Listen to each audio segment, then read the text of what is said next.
어제 윤석열 대통령 취임식과 동시에 또 부동산 시장에서도 하나의 큰 변화가 있었죠. 바로 다주택자의 양도소득세 중과세가 1년간 좀 배제가 된다라는 게 시행이 된 시기인데요. 이와 관련된 내용을 하나하나 좀 정리해 보고자 합니다. 소장님 바로 전해주세요. 네, 우리 주택을 가지고 계신 분들은 많이들 기대했던 내용이었죠. 어제 이제 다주택자 양도세 중과 배제가 발표가 됐습니다. 정확히는 이제 그저께네요. 9일 날 발표가 됐습니다. 발표가 되고 양도세 중과 완화 부분만 발표가 될 줄 알았는데 두 가지 더 또 옵션이 딸려와 가지고 더 좋은 방향으로 바뀌게 되었습니다. 그래서 제가 최대한 제 의견보다는 발표되는 보도 자료를 내용으로 토대로 해가지고 좀 드라이하게 진행을 하도록 하겠습니다. 예상하기로는 그냥 한시 배제 이것만 이제 진행이 될 줄 알았는데요. 등으로 나왔습니다. 등으로 나와서 이게 뭔가 한번 제대로 한번 살펴봤죠. 그러니까 보도 자료가 5월 9일 날 월요일 날 배포가 됐고요. 뭐 여러 가지 개정 배경은 좀 있습니다. 당연히 개정 배경은 뭐 다른 거 없죠. 굉장히 주택 시장을 왜곡시켰던 거 아니겠습니까? 이런 것들이. 그래서 가격을 많이 올려놨다. 이렇게 볼 수가 있겠습니다. 그래서 여기에 대한 이제 개정 내용으로 세 가지 정도를 들었는데요. 첫 번째 다주택자 양도세 중과 배제, 중과 1년간 한시 배제. 원래 2년이라 그랬는데 1년으로 줄었습니다. 이건 뭐겠습니까? 제가 생각하기로는 아마 1년간 좀 불충분하지 않을까. 향후에 또 계속 연장될 수도 있지 않을까. 그렇게 생각이 드는 부분이고. 어찌되었건 다주택자들 굉장히 좀, 묵은 체증이 좀 내려가듯이 그렇게 좀 시원해졌습니다. 자, 그리고 두 번째로 요것도 깜짝 놀랐습니다. 양도세, 비과세, 재기산. 요거 지금 마지막 남은 주택 새로 또 2년 거주하고 2년 보유해야 됐잖아요. 그거 아예 폐지를 하겠다라고 발표를 했습니다. 그리고 세 번째로는 일시적 2주택 비과세 요건을 완화하겠다. 여기 지금 어떻게 됐습니까?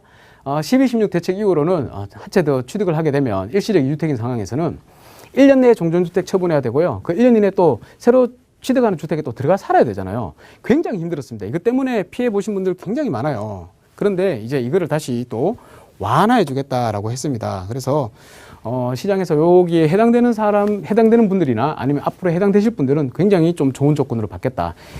원래 애초에 이렇게 진행이 되고 있었어야 됐는데 너무 그간 옥조함했기 때문에 그게 좀 안 좋은 상황을 만들게 되었죠. 그래서 다시 비정상이 이제 정상으로 돌아간다. 이렇게 보시면 될 것 같습니다.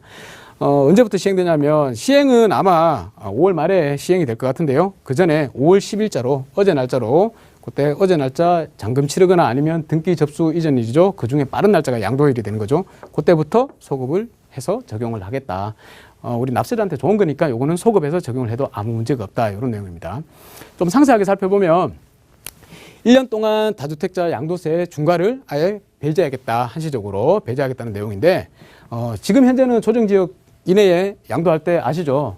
2주택인 상황에서는 20%가 더 붙고 3주택인 상황에서는 30%가 더 붙습니다. 최고 세율이 10억 초과하면 82.5% 내게 돼 있습니다. 내 손에 남는 거는 17.5%가 남습니다. 10억짜리 팔면은 1억 7,500이 내 손에 남습니다. 그런 상황이었기 때문에 못 팔았죠. 시장에 물건이 안 났죠. 공급이 없죠. 그러니까 수요는 많은데 공급이 적으니까 가격이 올라갈 수밖에 없었죠. 그거를 이제 개정을 하는 겁니다.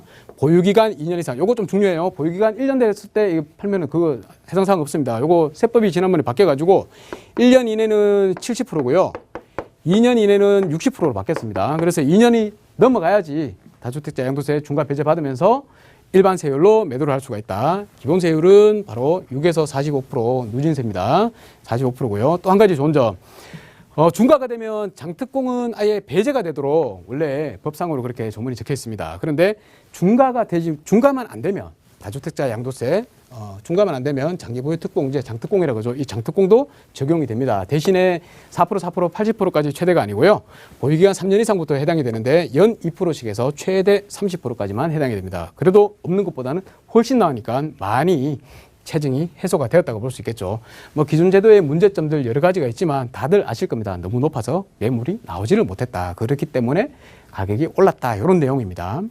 두 번째로 1세대 1주택 거주기간, 보유기간, 양도세, 비과세, 재기산제도. 이거 진짜 머리 아팠죠. 이것 때문에 세무사들도 다 틀리고요. 그리고 심지어는 국세청에서 발표했던 내용을 기재부에서 다시 뒤집어놓는 경우도 있었습니다. 이것 때문에 피해 보신 분들이 엄청 많습니다. 그리고 머리가 너무 아팠어요. 계산하기도 힘들었고. 그런데 이거를 다시 다시 싹 바꿨습니다. 예전에는 이 다주택자들 여러 주택을 갖고 계신 분들 하나하나 다 팔고 나면 마지막 남은 주택은 그때부터 다시 또 보유 거주 기간을 산정을 해가지고 2년간 있어야지만 비과세 매도를 할 수가 있었는데, 예전처럼 그냥 다 팔고 나면 그 다음 남은 주택이 1주택이라 그러면 그 1주택은 예전에 있었던 취득일로 그대로 산정을 해주기 때문에 언제든지 팔아도 2년이 넘으면 비과세 혜택을 받을 수 있다. 이렇게 바뀌었으니까 이때까지 막 열심히 공부했던 분들 다 그거 다 필요 없게 됐습니다. 예전 걸로 그대로 들어갔었으니까 아주 간단하게 해결할 수가 있다. 이렇게 말씀드리겠습니다. 이것도 이게 제일 컸습니다. 민원, 국민 불편 이거 너무 컸어요. 너무 컸는데 이제 그게 해결됐다. 이렇게 보시면 되겠습니다. 그리고 그에 따라서 매물이 많이 나올 수가 있겠죠. 세 번째로는 일시적 2주택 비과세 요건이 완화가 됐습니다. 비과세 요건, 일시적 2주택 비과세 요건 계속해서 강화돼 왔죠. 9.13 대책 나오면서 원래 3년에서 2년으로 줄었다가 12.16 대책 나오면서 1년으로 다시 줄었는데 거기다가 또 전입까지 하라 그러니까 너무 힘들었죠. 그게 다시 이번에 2년으로 다시 되돌아갔습니다. 완화가 되었습니다.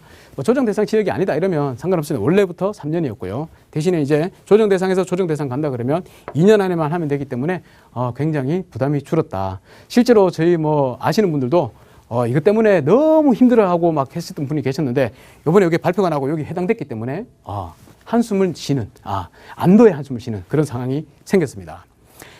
어쨌건 1년 이내에 무조건 전입하고 다 해야지 해결이 됐는데 다행히도 2년이 바뀌었다. 2년으로 바뀌었다. 이게 굉장히 큰 이슈가 될 것이고요. 그에 따라서 시장의 매물도 많이 출회가 될 것이기 때문에 부동산 시장은 조금 안정화가 되면서 막 극하게 상승하는 그런 경우는 잘 없을 거라고 봅니다. 물론 이거 양극화는 좀 벌어지겠지만요. 상세한 내용은 제가 다시 한번 풀어드릴 거고, 여기 문제가 뭐냐면 이제 취득세 부분이 문제입니다. 취득세도 일시적 2주택 같은 경우에는 1년 이내에 처분을 해야지 취득세 중과 방지가 돼요.